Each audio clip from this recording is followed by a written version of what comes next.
All right, we back. We live. Welcome back. This is DVNB. We back with the Articism Show. This is gonna be episode 9, and we got a returning guest today. If you guys remember watching the other one, his name is Ethanrays, and we gonna flip this camera over and get it started. What's up, Ethan? What's up, it's Ethanrays. How you doing, man? I'm good, bro. I'm chilling. Yeah. Yeah. How you been since the last time I seen you? What's been going on with you? Shit, I've been just making more music, staying focused, staying in the studio. Been engineering a bunch of other artists, trying to just grow. And yeah, that's pretty much it. I got a manager now, so it's Okay. So has your manager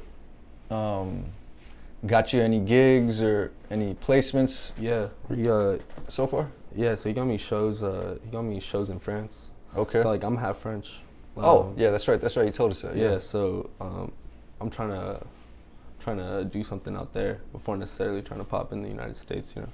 So yeah, I gotta hopefully I'm gonna get 8 shows out there this summer. Okay. Well, yeah, for a month. Get some radio placements, and yeah, I think it'll be sick. Try to have a little something going in there. Okay. And you going to France? So do you already have artists that you are connected to? Yeah. In France?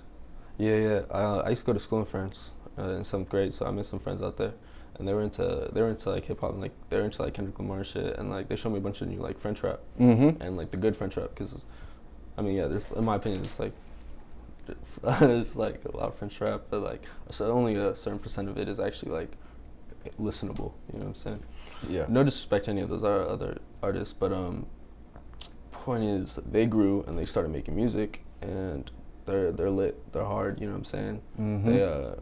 They can bridge boom bap lyricism with hard trappy. So I'm excited to start working with them. You know what I'm saying?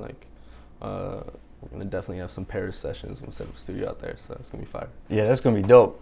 I don't know if I've mentioned it to you, but I've watched some live DJ sets in a Paris studio, or not. Might have been somewhere else, but it was in France for sure. A boiler room type thing.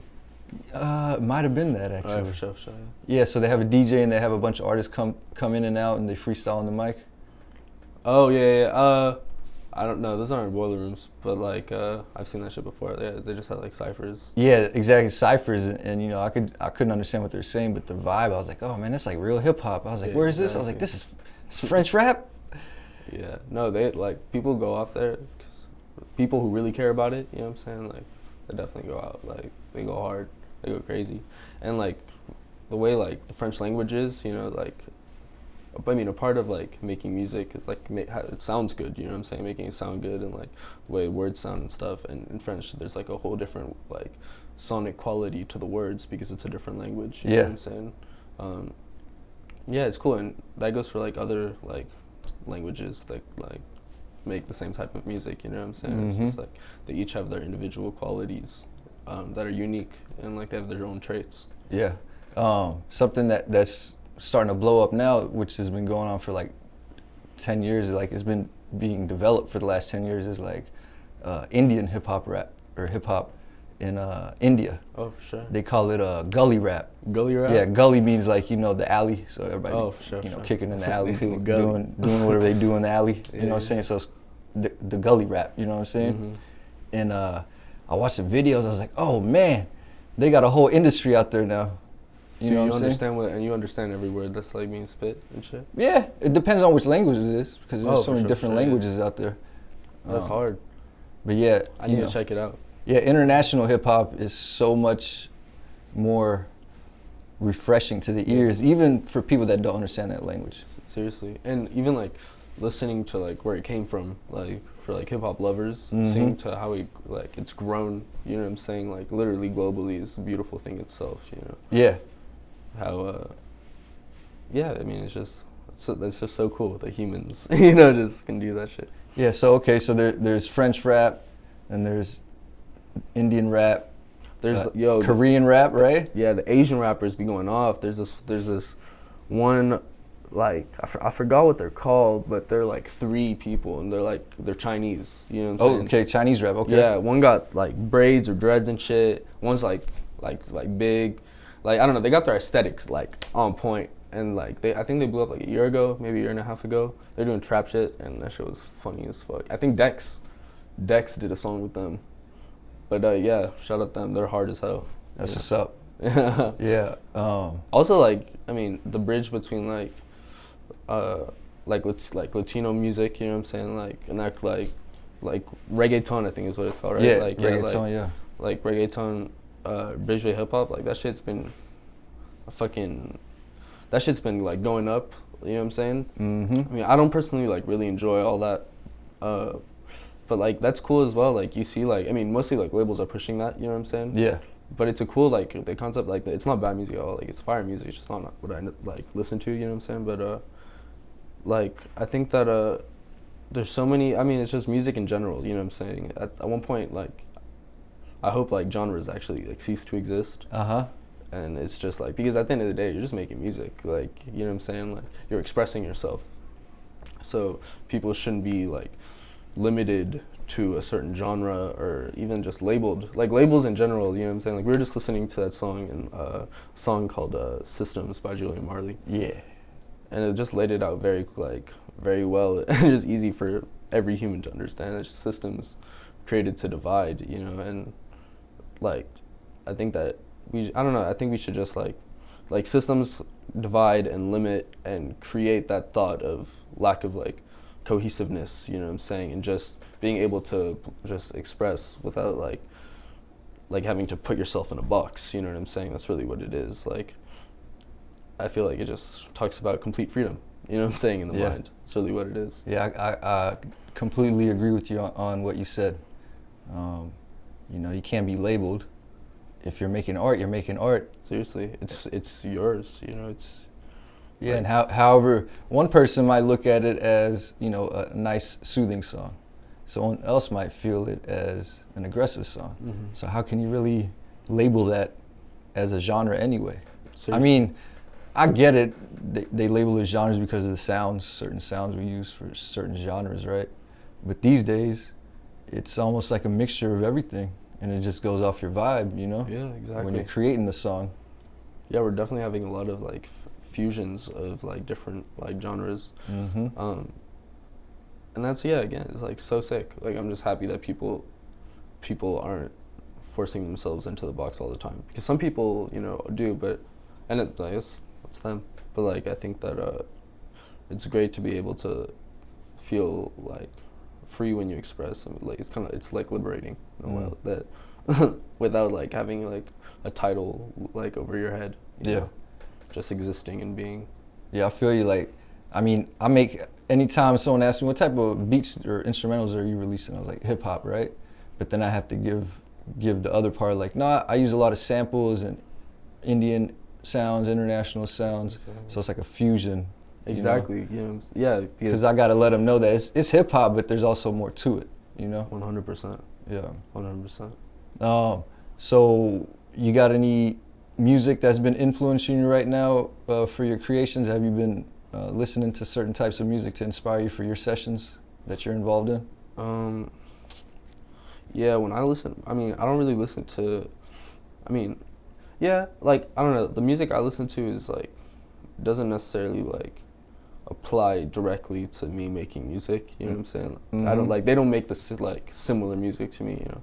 And I've been listening to like, recently I've been listening to like Lancey Foe. He's like a British artist. He's super sick. Yeah, he dropped a project, Pink 2 in 2018. That shit was fire. I've been listening to that since.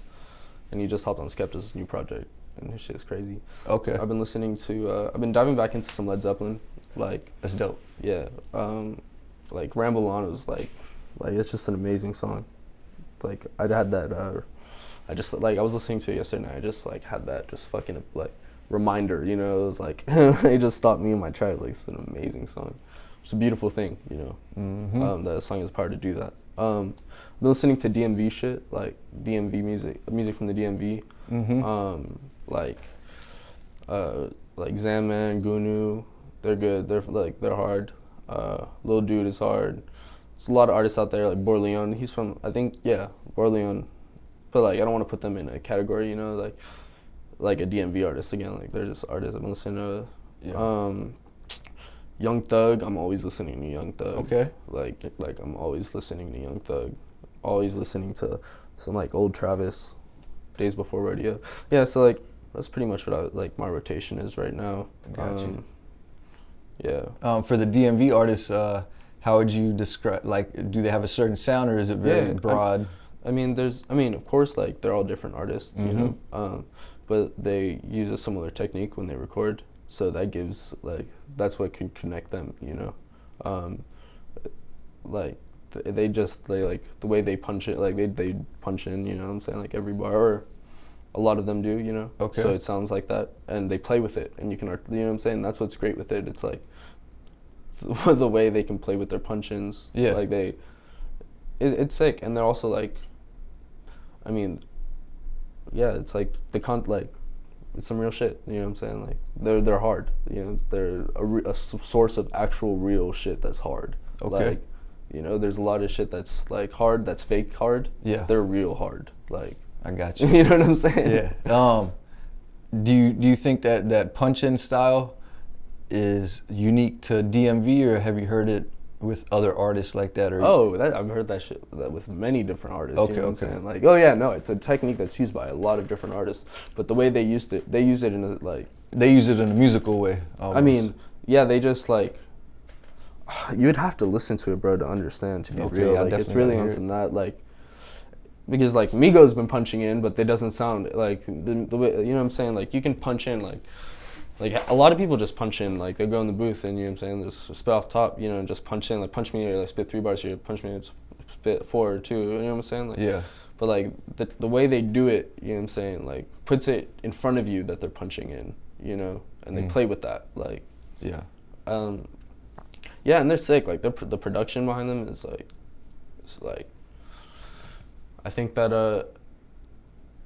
it's I don't know, it's like this whole like trap scene, you know what I'm saying? Yeah. It's been built for like last 15 plus years, even like way, you know what I'm saying, like 20, 30 years, honestly. Mm-hmm. I mean 90 like 3-6 Mafia and like Tommy Wright the Third, you know what I'm saying? That was like what, 94 or some shit, right? Yeah.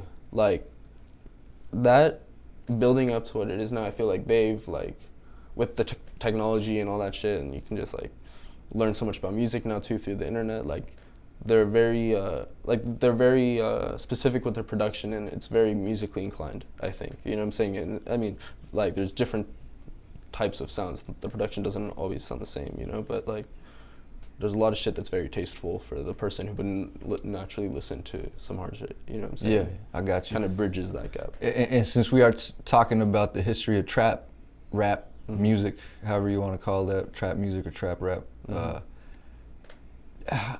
in your opinion, how much more advancement do you see in that scene, genre scene of rap music is the trap rap, you know, because trap rap got a certain style beats, you know, they got the 64 note like hi-hat rolls and you know, all that crazy drip sound. I know what you're saying.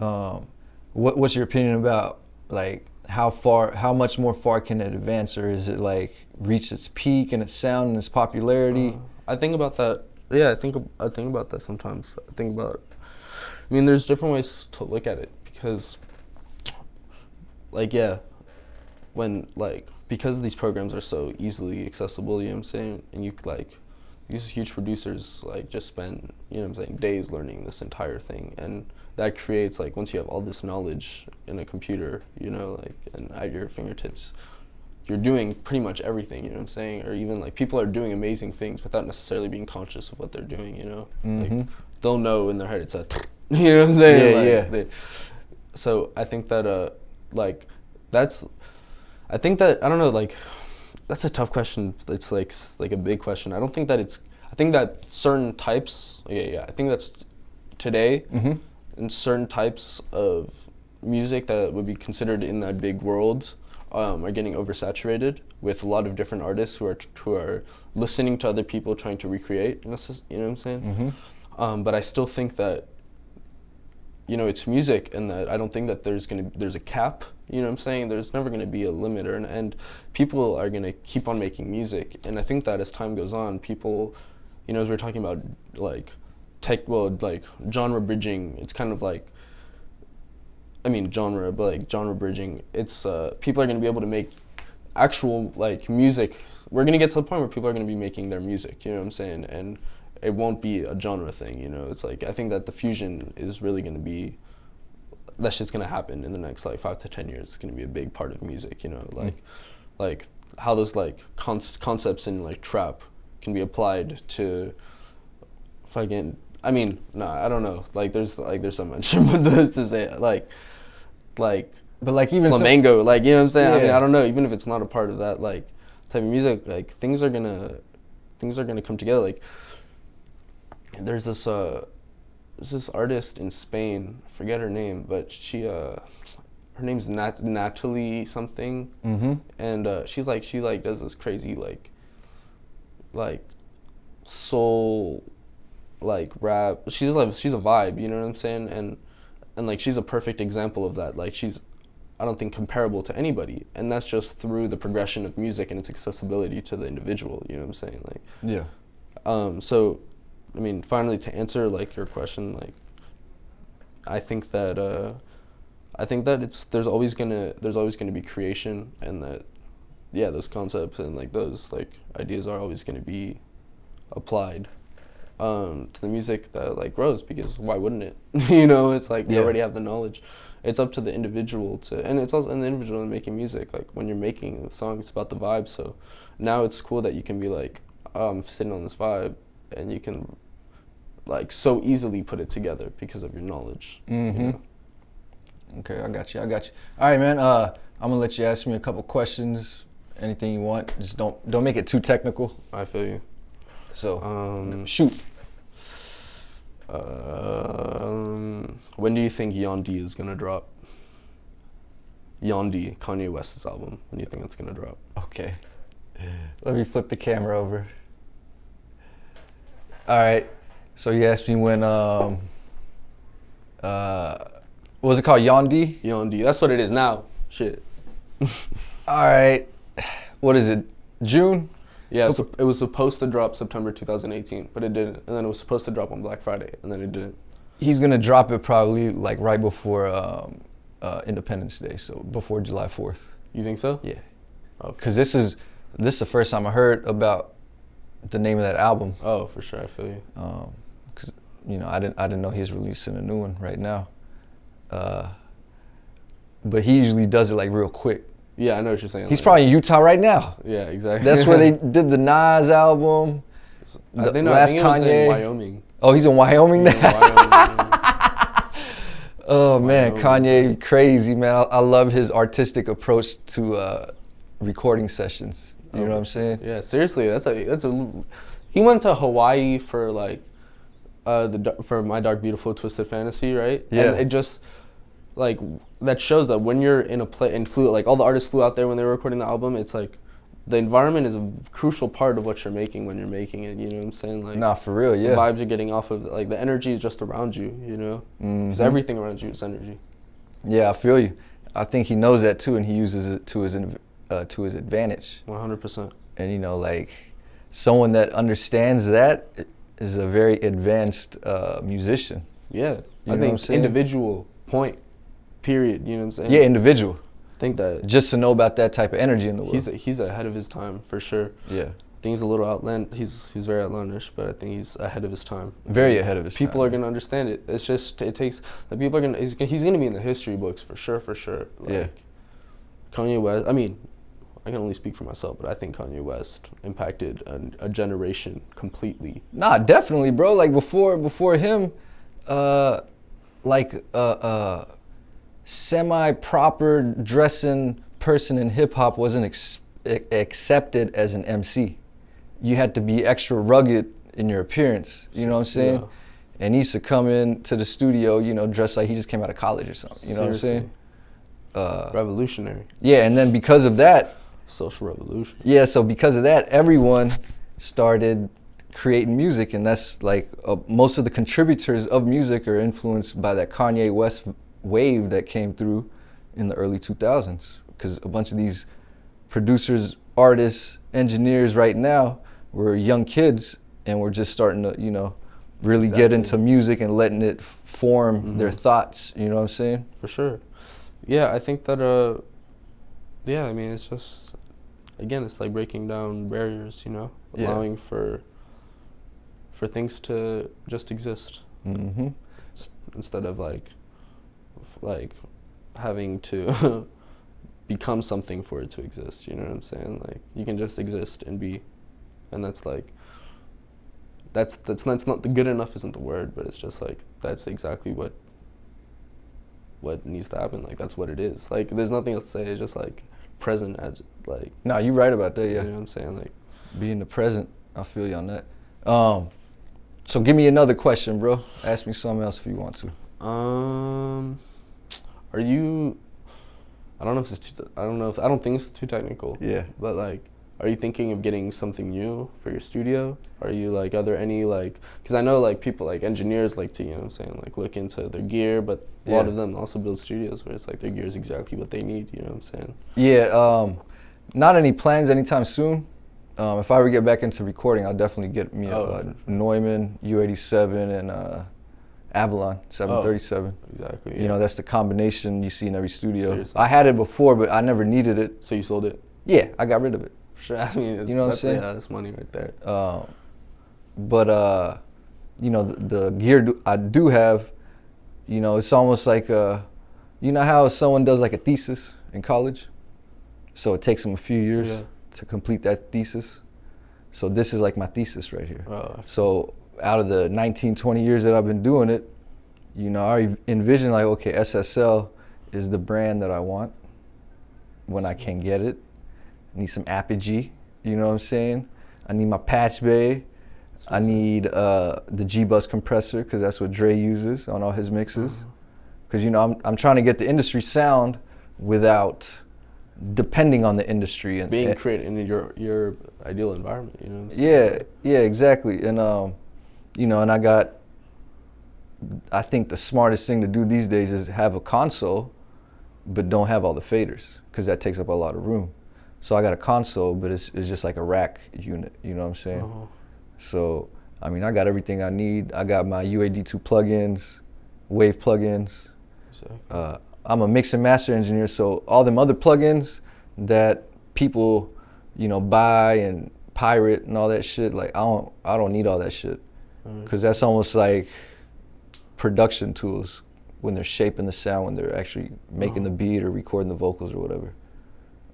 What I use is just to tighten it up, clean it up, pump it up, you know what I'm saying? Exactly, yeah. That's fire. Yeah, the UAD plugins are so sick. I'm a big fan of those. Like, all their like their analog compressor, like they have like a CO1B like plugin. That shit sounds so nice. Yeah, I think my favorite plugin from UAD has to be the senior Fatso. I think it's the senior Fatso. It's like the distressor, you know, like the analog piece of gear, the distressor. That's sick. I'm gonna have to. Yeah, I don't have any UAD plugins though. I need to go get those.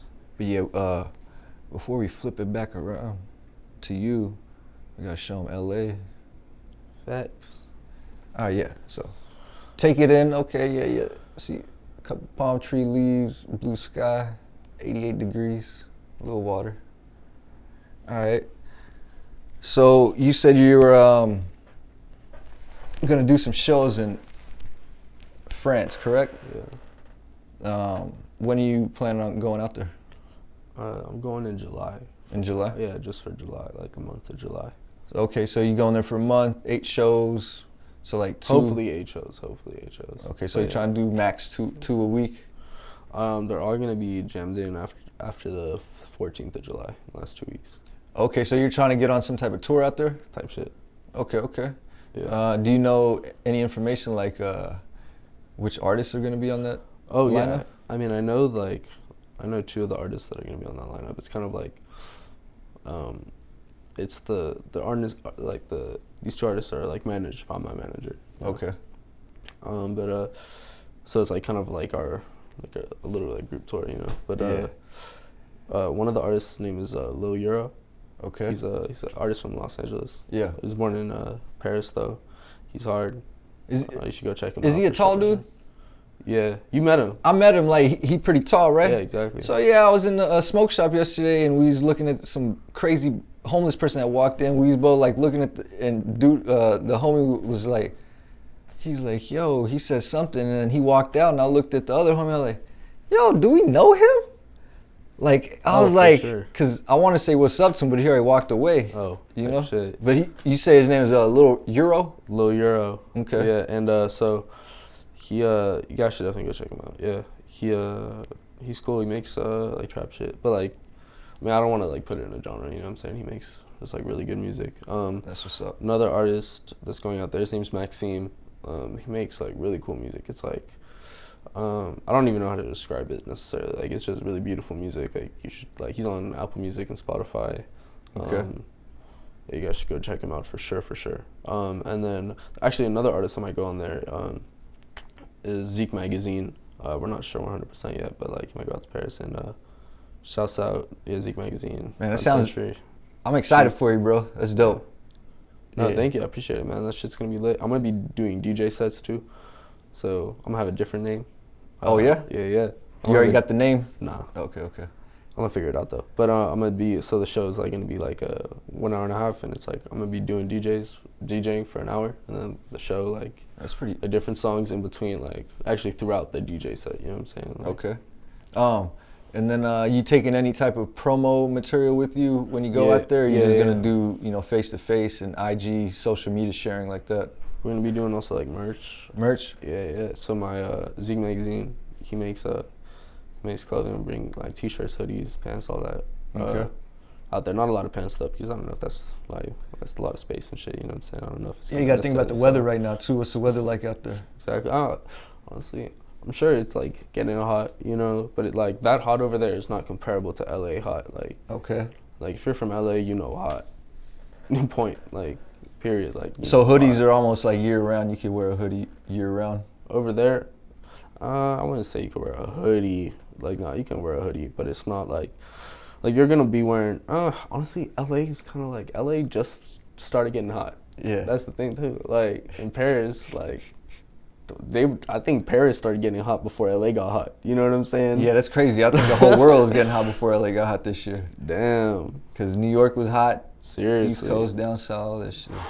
Shit just came. That shit flipped like a switch. Mm-hmm. But you can wear hoodies probably like 7 months out of the year in Paris. Does it get like chilly at nighttime every night, just like it does here? Not every night, but like definitely not like 95% of the nights. You know what I'm saying? Okay, like, so yeah, the hoodies work out there for sure.